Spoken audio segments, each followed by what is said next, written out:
a tobacco field in Truevine, Virginia, not far from where the brothers were first picked up by a circus bounty hunter in 1900.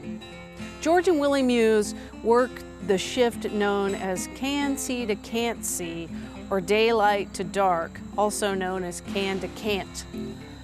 Truevine is a tiny little rural crossroads. It consists basically today of a very vibrant but small church, and there's not a lot here in terms of businesses, but it's a pretty vibrant community. A lot of older people, but if you show up to church on Sunday morning, you get a real sense of the spirit of the community here.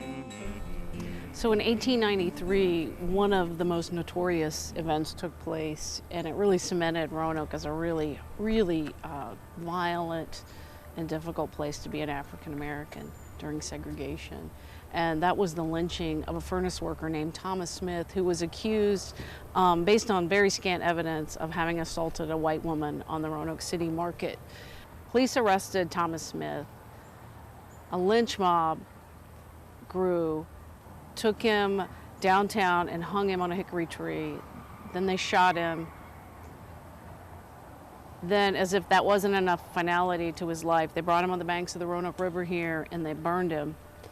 And a Roanoke photo studio took pictures of his corpse as it was hanging, and they sold it as mementos.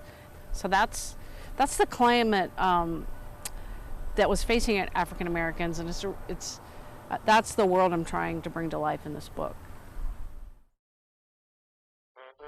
So this was the site of the Roanoke City Fairgrounds in 1927 when Ringling Brothers and Barnum and Bailey made its first stop in Roanoke, and somehow it came to Harriet Muse, an illiterate maid. She later told family members that it came to her in a dream that her long-lost sons were with the circus and she was going to get them back. And so it was almost suicidally bold of her what she did. She came to a place where she really wasn't even supposed to be. The circus was very much a segregated institution in the South. In a scene, the family still recounts word for word. Georgie saw their mother and he elbowed his brother Willie and he said, "Look, there's our dear old mother. She's not dead." And they basically dropped their instruments and rushed from the stage and was enveloped by their mother. I mean, it must have been super moving, super kind of strange for the people in the audience, but to Harriet Muse, who had to then fight off lawyers and policemen who wanted the brothers to get back on the train and go to the next stop, it must have been really something. If she could do all that then with no education, just think what she would be like today. The neighborhood we're about to drive in, the oldest residence still referred to as Jordan's Alley. It's in Roanoke's West End, which was the poorest neighborhood in Roanoke then and now. This is the neighborhood where she brought them home. And she lived in a 571 square foot shack, really, no running water. There were 5 people living in the home, and it was right on this property right here. The railroad tracks are just a block away. It was steam railroad at the time. It was very loud and sooty. People remember cinders flying through the air.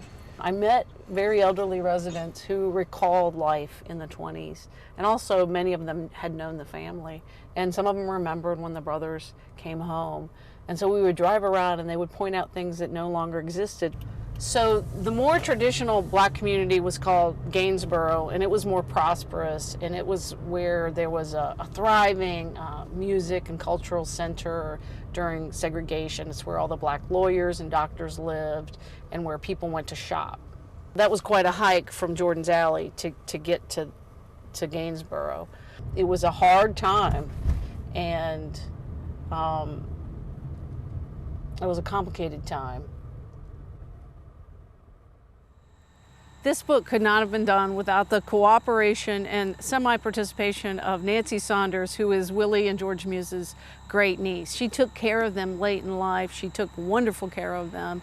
And she was really the keeper of the story, such that when I first approached her in the early 1990s and asked if I could write a story about her famous great uncles, she pointed to a sign on her restaurant wall. The sign said, "Sit down and shut up." That was the first time that I had ever met you.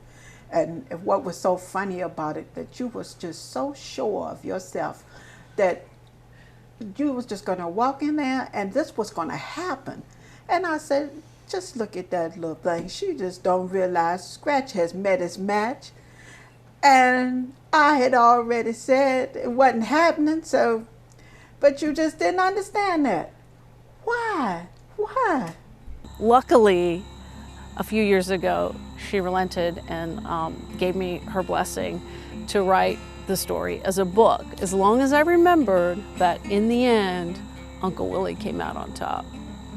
If we don't have discussions and talk about these things and our history, that a lot of people won't know, a lot of people don't understand, and what the struggle was all about, and where we've come, but we still got a long ways to go.